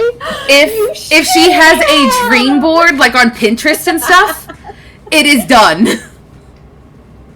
Her room is like her dream room as she walks in. And Edmund's gonna go downstairs.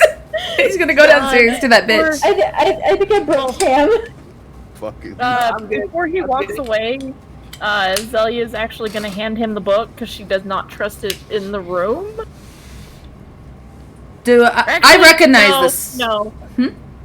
She's just gonna kind of like gesture to the book because she told him on the phone she had a book that would interest him. She's just gonna kind of gesture to it, and then just take it in the actual room, just because she remembers the changeling saying that the Fae wanted this book. The book was called what again? I think it was under Zelia's notes.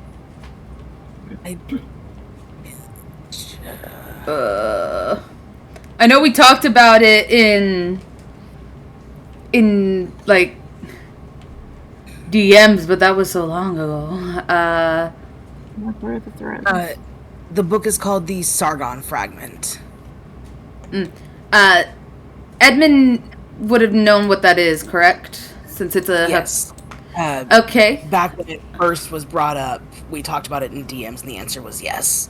Okay. The moment she, like, holds the book up like this and then starts walking to the room, the thought of that frenzying kindred has now left their mind completely, and they immediately turn around and start following Zella like a fucking dog, like a little puppy. Just, wait a minute, book. A book that has real bones on it. Because Edmund does have his ambition, his thing is necromancy and stuff. So, like, as soon as she holds the book up, if Tia's still around, she can see Edmund immediately stop in his tracks and do like a little loop and just start following Zelia, like, Cute. She's gonna take a picture. If anyone didn't know any better, the kind of like immediate turn and just like follow is the kind of turn that a normal person would see if like their wife was like, oh, we're gonna go have sex upstairs, and the husband just turns around and goes walking. Edmund just goes whoop and starts walking like, oh, there's a book.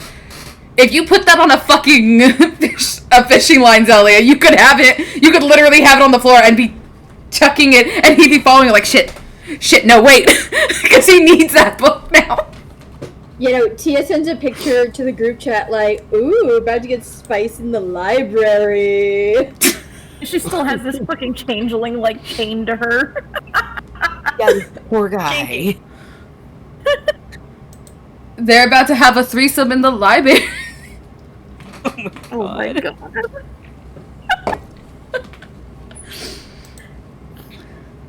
So yeah, no. Do you drop him off in the room before, or do you just drag him with? No, she's dragging the changeling into the room because, like, he needs the protection of it. Plus, he can't fucking leave if he's in there.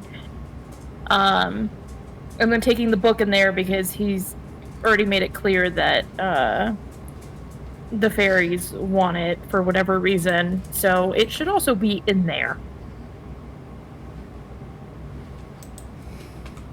Okay. Yeah, no, he's honestly, the poor guy has had nothing to say anymore. You guys have kind of just bullied him into this bubble of, well, fine, if I can't talk about it out loud, I don't talk about it at all. Once they do get in the room, though, she's actually gonna untie, like, the necklace from around his wrist and let him go. Kind of gives you a nod like, gee, thanks, and then immediately goes and sits down. It's a very nice room as Edmund kind of looks to him and goes, "They will be preparing a meal for you soon. I am sure you are parched and hungry." Thanks, I guess. Hospitality is one of the many things Kindred are supposed to uphold. I don't know what her story is. And he kind of like points at Zelia. Alcavians just have a special kind of hospitality, okay? So She just wants a very toothy smile, like showing off her fangs. And then she's just gonna like look at him and she's like, "Yes, no, definitely eat, because I am kind of interested to see what a changeling tastes like." that is Just a little I think taste. there's official A little lore for taste. that. So- I think there is somewhere, like, I think it's somewhere in one of the old books. So, that does make a very interesting point. Once you are done eating and you are feeling a bit better, the samples I was talking about, I will still need them. Now, this book, where did you get it? I got it from the bag of ashes. He dropped it, I think when Laurent first hit him, and I ran and grabbed it just because I've heard of this book. It's bad news. He's gonna like hold his hand out for it. She's gonna hand it to him. Oh, actually, she's about to hand it to him, and then she stops and she pulls it closer back to her again. She's like, "I'm just gonna warn you, it talks in your head. I hear a lot of things in my head already, so it's just another white noise to me. I don't know what it's going to do to you." This book was written by the Cappadocius during his mortal years.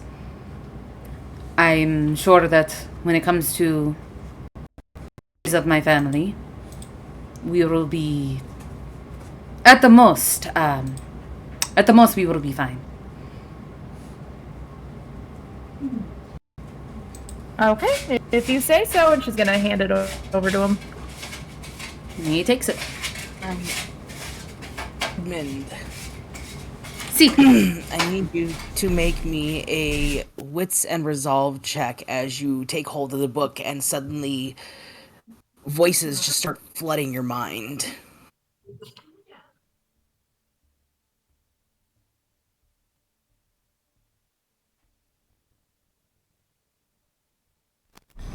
sorry, the cat was like scratching and making noise. 7 successes, success on the red die, and a crit success. What voices? Edmund hears voices. He's a medium. Ghosts are his thing. Ghosts and such are his thing. This is from his family. It's fine. It's fine. You manage to filter out most of the overlapping voices. You pick up bits of, like, random languages. Like, there's a random Latin phrase here, a French phrase there, just kind of muddled around. Nice. I know both of those languages. It's just saying stuff like, return the book, wonderful. No, don't do that. I hate that fucking episode. Don't do that. I just watched that episode. Thank you. Wow. Another one is just like, the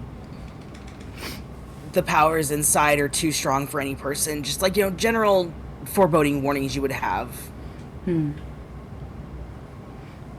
Edmund kind of like rubs his fingers across the lines of the pages. Had yet to open it yet, and as he says, I'm quite I'm very shocked that this is still around. We thought that it was rumored at least to be destroyed during a great fire. But now that it's here, and you can see him like giving it, he's not opening yet. As he says,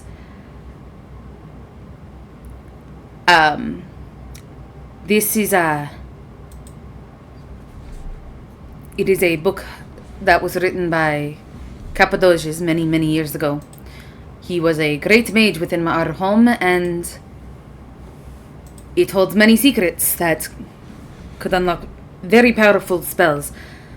But I don't think that I don't think I'm at the correct level, right? I'm only level, 2? Yes. I think we're level 2s or 3s. I'm not exactly at the level of, arcane ability to be able to, decipher anything just yet. But I will be contacting my family. This is a big thing for us, and I thank you for bringing it back to me. What's wrong? Are you hungry? You ate what? Uh-huh. That's an interesting noise Elliot made. This is like unmute. I am... Wait, no. God damn it, Tia! You left your dog downstairs again! Hey, don't speak of him like that. You know that he don't like me. I'm offensive to animals. It's your fucking dog, bitch. Anyway, he looks to Zelia and gives like a soft smile before saying, "Grazie for bringing this back and giving it to me, not Miss Fisher or Mr. Dubois, or the people that you tend to be around more." Oh, you're very welcome. Well, it's also a lot better than, and then she's kind of look over at the changeling. She's like, a lot better than it falling also into the fairies or to whoever this Dahlia is hands. Looks towards the changeling and says, "Get some rest, and once your meal is here, enjoy your food. Get some rest, because tomorrow the shadows will be all over you." And he places a hand on, not exactly on Zelia's back, but kind of hovering over it because he doesn't know, if she's okay with being touched. And he just kind of motions her to follow him out. Ricky just kind of gives this exasperated look of, I fucking quit. I'm done. I quit. And then just goes and lays down. Yeah, Zelia's gonna follow out of the room. Edmund's going to take the book and he's going to put it in an iron safe. As one do. Before looking to Zelia and going, "Shall I show you to the guest bedroom?"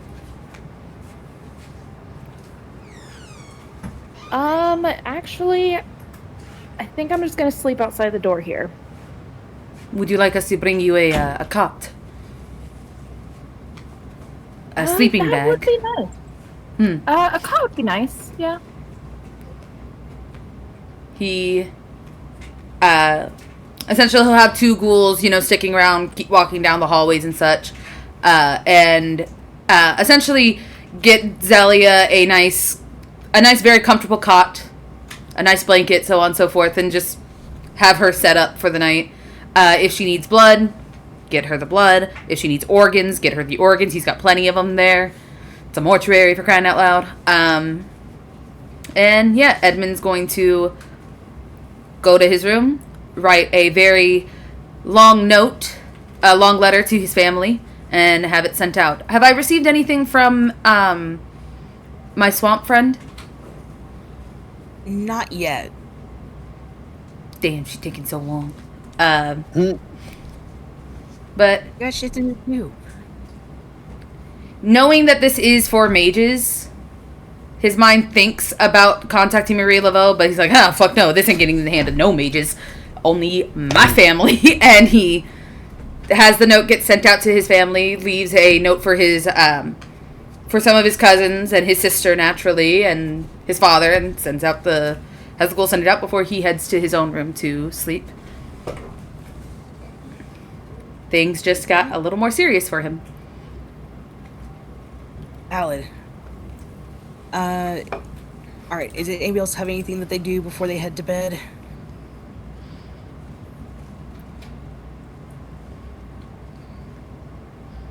I think that is a no. No.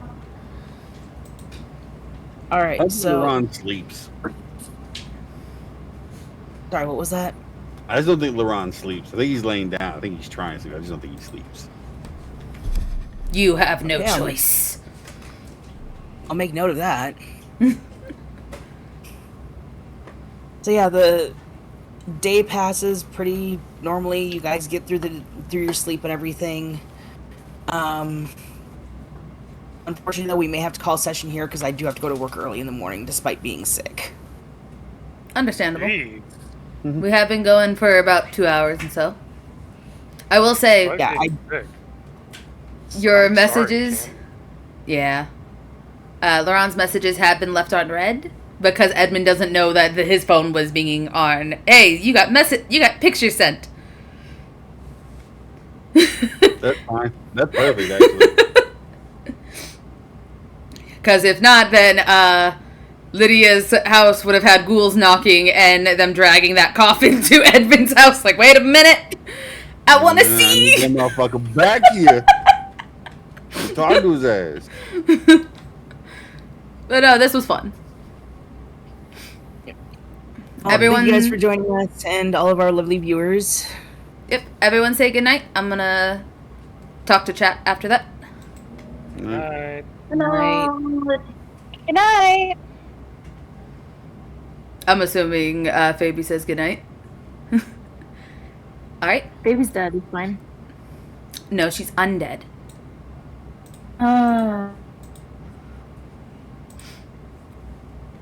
Alright, all you lovely viewers, thank you so much for watching. We had a lot of fun. I hope you all had fun.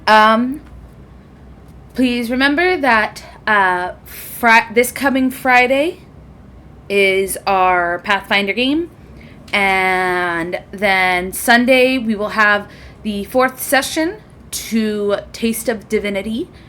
And in between the weekend, we will see what happens.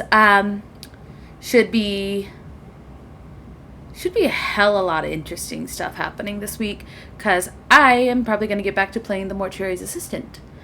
And if not, more Enshrouded, because I've been low-key kind of addicted.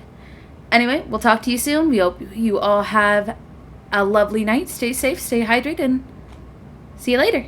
Bye-bye.